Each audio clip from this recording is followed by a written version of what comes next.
आज की कहानी अगर मैं सुनाऊँ तो सुनाने से पहले कुछ कहना चाहता हूँ क्योंकि आज जब इस कहानी को आप सुनेंगे तो यकीन मानिए कि आपका कुछ अपनों से भरोसा उठने का संभावना पूरी तरह से है। क्योंकि अपनों ने किस तरीके से आजकल जो है धोखा देना शुरू कर दिया है शायद सोच भी नहीं सकते। कुछ होता है इस केस में यूँ कदर है कि अपनों के चलते एक कत्ल हो जाता है और कत्ल के होने के बावजूद जब पुलिस के सामने एक सच्चाई सामने आती है, तो सच्चाई सुनने के बाद पुलिस के भी रोंगटे खड़े हो जाते हैं कि कोई अपना इस कदर कैसे गिर सकता है। तो नमस्कार, मेरा नाम है आशीष, आप बेल्स न्यूज़ देखना शुरू कर चुके हैं। तो इस केस की शुरुआत होती है 3 महीने पहले दिसंबर 2024 से। दिसंबर 2024 से कहानी शुरुआत होती है। उत्तर प्रदेश के फैज़ाबाद जिले से एक इमरान नाम का लड़का कमाने जाता है मुंबई। मुंबई पहुँचता है जिसके बाद उसकी नौकरी कहीं नहीं लग पाती है। कुछ दिनों तक, हफ्तों तक जो है कुछ हफ्तों तक दर-बदर भटकता है। कभी इस दोस्त के घर, कभी उस दोस्त के घर, ऐसे अलग-अलग जगहों पर वो जाता है लेकिन कहीं पर उसका ठिकाना बन नहीं पा रहा था। अब वक़्त इतना गिर जाता है कि उसे घर जाने की नौबत आ जाती है। घर जाने के लिए तैयार होता है लेकिन तभी इसी बीच अचानक एक मुलाकात उसके एक और दोस्त से हो जाती है, जिसका नाम राजेश होता है। राजेश जब उससे मिलता है तो दोनों जो है दोस्त थे, पहले से एक-दूसरे को जानते थे।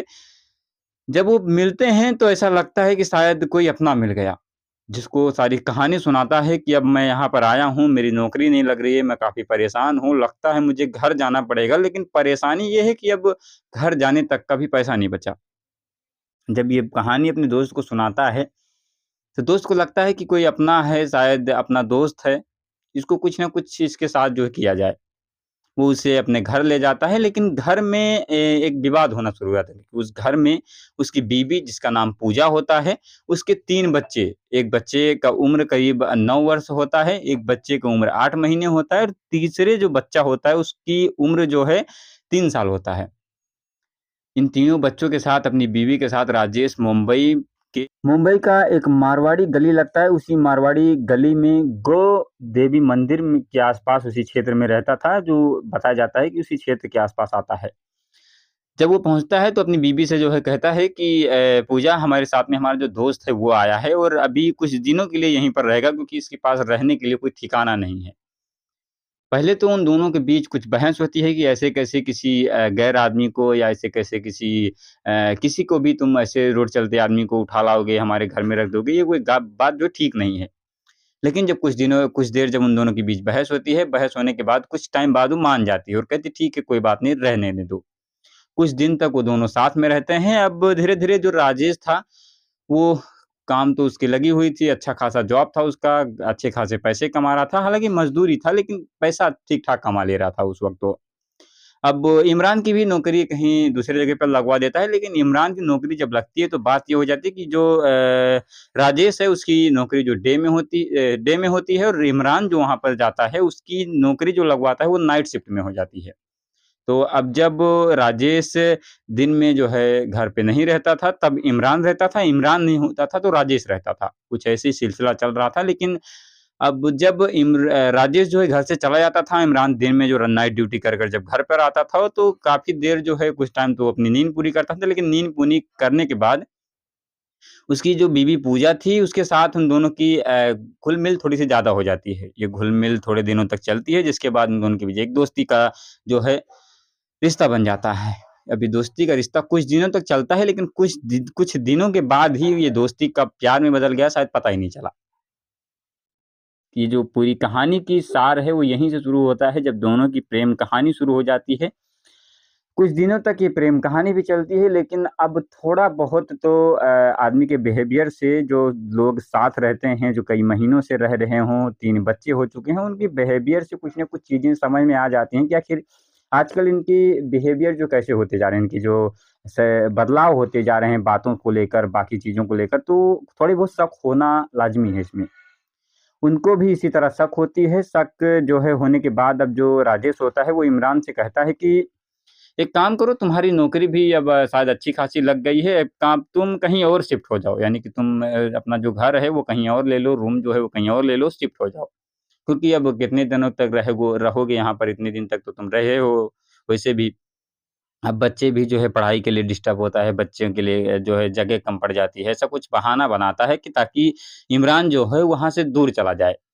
लेकिन अब ये बात जब इमरान को पता चलती है, इमरान को कहा जाता है, तो इमरान जो है जाकर पूजा से कहता है कि कुछ बनावटी जो है बातें उससे भी कहता है और कहता है कि अब मुझे लगता है कि घर जाना पड़ेगा क्योंकि मेरे पास इतने पैसे नहीं हैं कि मैं अलग जो है रूम ले सकूँ, अलग अपना शिफ्ट कर सकूँ।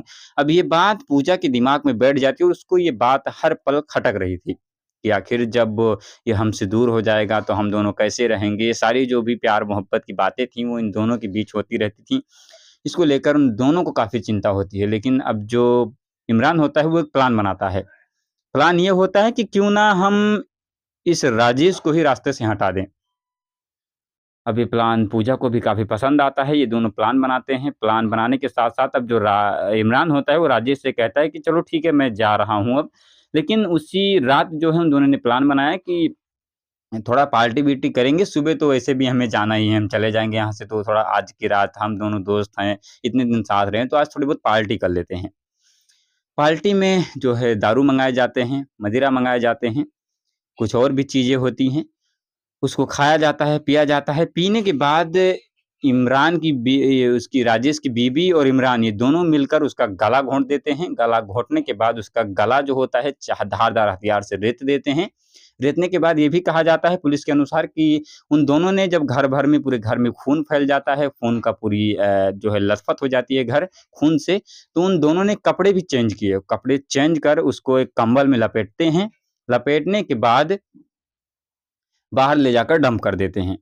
लेकिन अब जब इन दोनों किसी को शक ना हो ये बात बताने के लिए पुलिस के पास दोनों पहुँच जाते हैं और गुमशुदगी का रिपोर्ट दर्ज करवाते हैं। गुमशुदगी का जब रिपोर्ट दर्ज होता है तो पुलिस को इनके रवैये से थोड़ा बहुत शक होता है और साथ ही पुलिस इस पर एक्शन भी लेती है, तत्काल प्रभाव से एक्शन लेती है और छानबीन करनी शुरू करती है। कुछ सीसीटीवी फुटेज खंगाले जाते हैं जिसमें इमरान और उसकी बीवी एक बाइक पर राजेश को ले जाते हुए दिखते हैं। अब जैसे ही ये बाइक दिखती है, ये दोनों दिखते हैं उस बाइक पर, पुलिस का काँटा एकदम से सन पड़ जाता है। पुलिस जो है इन दोनों को बुलवाती है। बुलवाने के बाद कड़ाई से पूछताछ करती है। पहले तो ये कहानी बनी-बनाई कुछ कहानियाँ सुनाते हैं, लेकिन जब पुलिस अपना तरीका आज़माती है, तो सामने खुलासा तुरंत हो जाता है। फिर इन दोनों ने बताया कि हमने क्यों राजेश को इस घटना का अंजाम दिया और क्यों ऐसा किया। अब एक बार सोच के देखिए कि कोई खुद की पत्नी जो साथ रही हो, जिसके 3 बच्चे हो चुके हों, वो अगर ऐसा कर सकता है, तो फिर क्या सोचा जाए इस पर? काफ़ी गंभीर सोचने की बातें हैं क्योंकि अक्सर देखा जाता है कि आजकल लोगों के डिवोर्स हो जाते हैं।